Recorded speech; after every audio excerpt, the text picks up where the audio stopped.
we talked about, you know, not being a hypocrite and being a model for your children to be able to feel things. But what about for a partner or a parent who was raised by parents who suppressed all their emotions, suppressed their kids' emotions? So now you're trying to, like, do you model for them too? Like, how do you encourage them to do it? Because, yeah. Well, firstly, you've got to understand, that you've got to have a good, strong look at your desire to encourage somebody else to feel their feelings.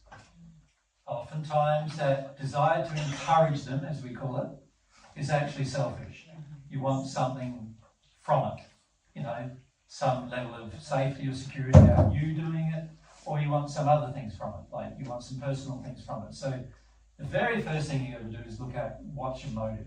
Is your motive selfish, or is it? Well, specifically, I'll say with my dad, he's going through cancer right now. He's very sick. Yeah. And I know that it's emotional. Yeah. And I have even an awareness of what some of those emotions are, and I've tried to be brave, and I've tried to, you know, explain that to him from whatever little perspective I have. Yeah.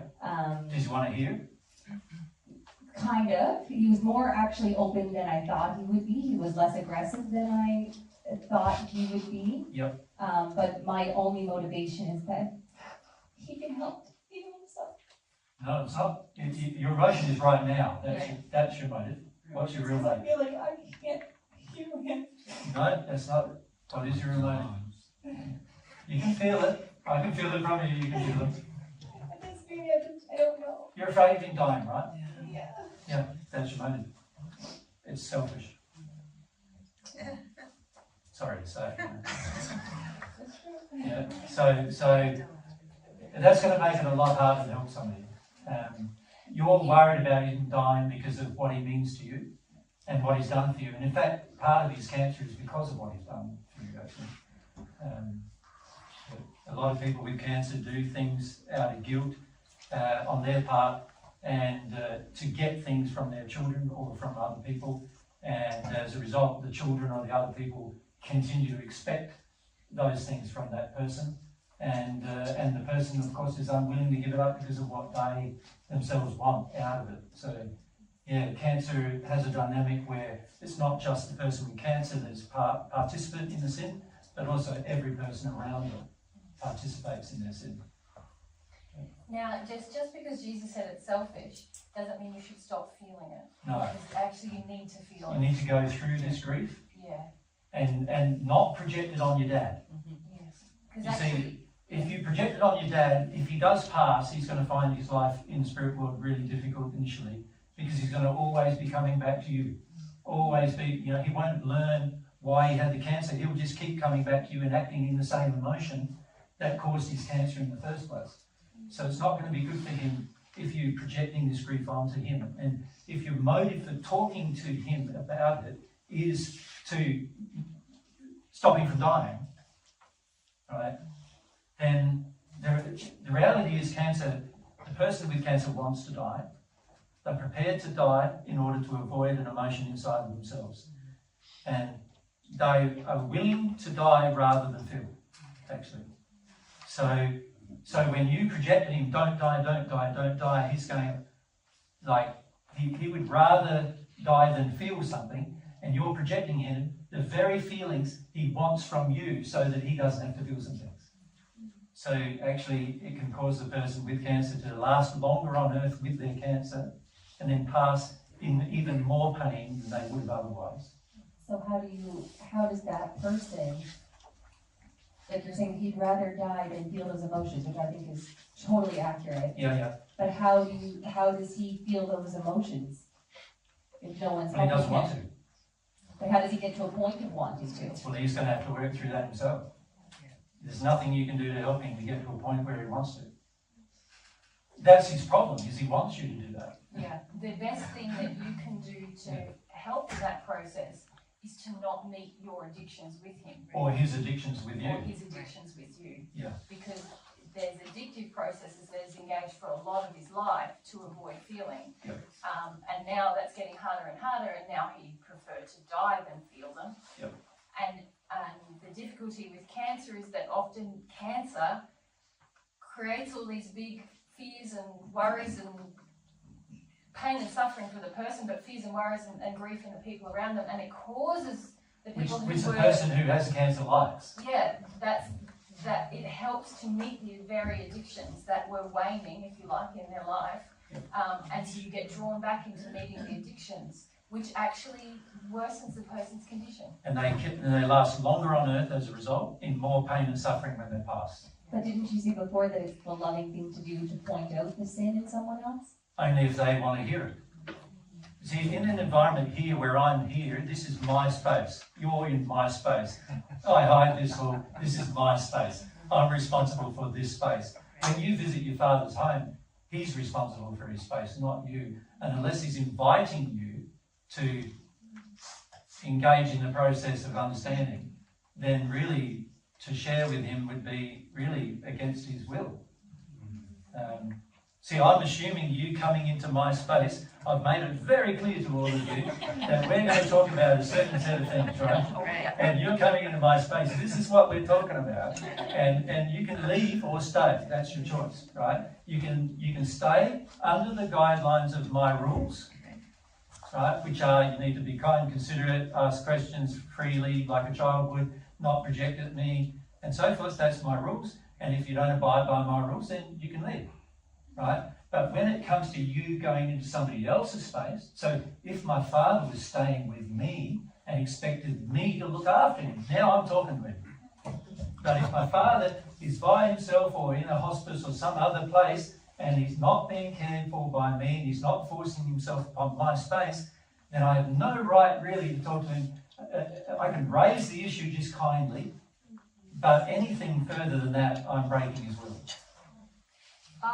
But it's interesting what you're saying, because you're sort of saying, I want to show him, I tell him what the sin is, but you're still engaged in the sin with him. That's right, you're engaged in your part of it. My job is to not support any of your sin, whether I'm in your house or not. Like, so if I'm in your house, I'm sinning if I support your sin. Correct. So it would be unwise for me still to say that to you. I don't have to say anything. I don't have to say anything. It's more important that I don't support your sin through my feelings, through my actions. And so this is where it gets tricky when people hear divine truth, because they're like, well, I've got to tell everyone everything. But they're still engaged in the sin, rather than saying, I've got to deal with my sin so that I don't support sin in myself or anybody else. And then there will be opportunities and there will be occasions where it's perfectly loving to speak about what's going on. But if I'm speaking about it while still supporting the sin in myself or another person, I may as well not speak anyway, because it's going to have no effect, apart from making things confusing and angry sometimes.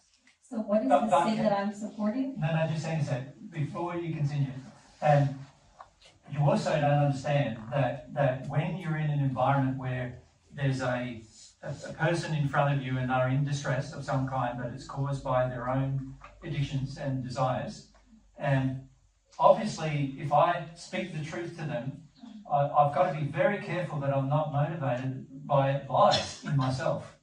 And at the moment, the lie in yourself is, I don't want to feel my grief, Dad.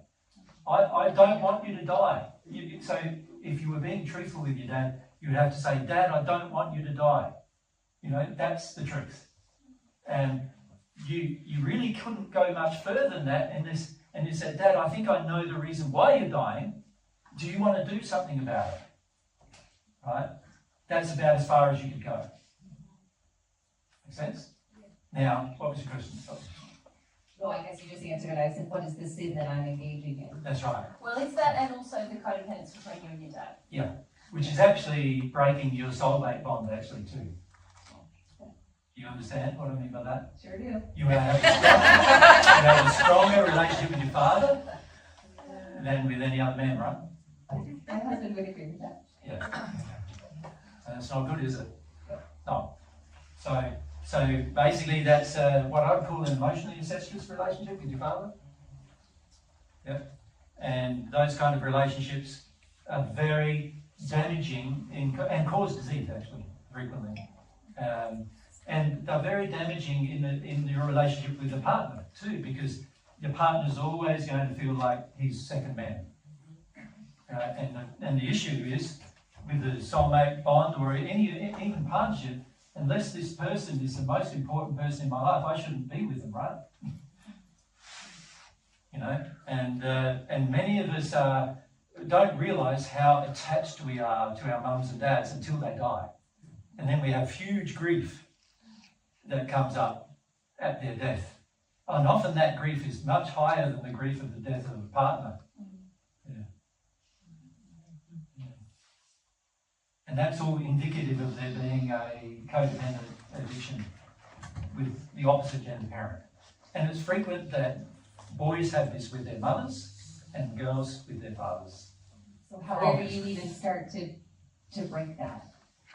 Well, that's going to require you working through and healing what we call the intergender emotional injuries that a person has. And one of those injuries, obviously affecting you, is you feel that your dad passing affects your safety and security in some way, right? Your emotional safety and security in some way. And your dependency upon him for approval from him. And so your definition as a woman is very much defined by how much your dad approves of you, how much he cares about you, right? And it's not dependent on that actually, but that's how you feel. Does that make sense? And so these are the things to start working through that will help him, and it will also help him when he passes. Because when he, at the moment, if he passes, he's going to feel, he will still continue to want this relationship with his daughter, even though he's in the spirit world. And as a result, the very emotional injury that caused his cancer will continue after he passes. So he will still have a degradation in those areas of his body. You know where his cancer began, right? Where did it begin? His colon. Yep. What's that about? For your dad, what's that about? Colon, about? I think it's anger. Well, worth. It's about getting his worth. So he's getting his worth by doing things for people. He's getting his worth, right? And that's how he got to be viewed by everybody as a great guy. Yeah, but actually, from God's perspective, he hasn't done it from the right motive. And so, from God's perspective, he hasn't learned how to be a great guy yet, right? Even though you think he is a great guy. Yeah. And because he's done things for you and other people, all of you love him, right? You're terribly upset about him getting cancer, but actually it's been caused by his own desire to feed this addiction through actions taken, giving his energy to everybody, right? In order to get some worth for himself. What's a colon? Colon is the bowel. Where you Where your poo comes out. That makes sense, doesn't it? Yeah. So I hope what I've said hasn't offended you too much. Because what I'm saying is like definite, but every one of God's principles governing the operation of the soul, whenever you shut down emotions in a certain way, disease is the subsequent result. Right? So cancers, all cancers actually, are completely curable as long as the person dealt with the controlling emotion, controlling the emotion they're trying to control using addiction to control it. As long as they deal with that, curable. Every single one, curable. Your body has been designed to cure itself by God. And so when it doesn't, it's because of an intention that you are engaged in yourself. If that makes sense to everyone? You've got to remember, God's perfect. He designed a perfect body. He didn't design it to fail. He designed it to succeed. He designed it to work. He designed it not to get disease. The first human couple lived nearly 1,000 years and they never had a disease. Right? God designed it to be perfect. Any imperfection that arises in your body is the result of either your own sin or the sin of someone else generationally that's been passed down to you. One of those two things. So the key is to deal with whatever those sins are, if possible. Now, in some cases, for some people, it's not possible until they pass because they've been had a genetic deformity, for example, that now is imposed upon their life while they're here on earth. Some have had like some mental disability where they can't engage a process anymore because of the damage that comes from their forebears, and they have, you know, some kind of mental disturbance that causes them not to be able to be conscious of their choices and decisions so much. Even though that is the case, you can often help them, but those people will be cured when they pass. For the most part, if it's a generational deformity passed upon them, they'll be cured instantly, usually through a process that goes on in the spirit world in the first sphere. They are cured of any passed down genetic problems, and then what they're left with is their true emotional control. Right? But for the majority of us who are aware and intellectually able and are able to not control our emotion if we so choose, we need to make the decision ourselves. Yeah. But can you see disease, consequences, trying to control specific emotion? The cause is trying to control specific emotion. The consequence, the disease. You try to control a specific type of emotion, the disease will appear in a specific place. The type of disease will depend upon the type of way in which you're trying to control the emotion. Like, so say a person who gets a brain tumour, they're trying to control through their thoughts. You know, if they get a problem in their lungs, they're trying to control through their grief.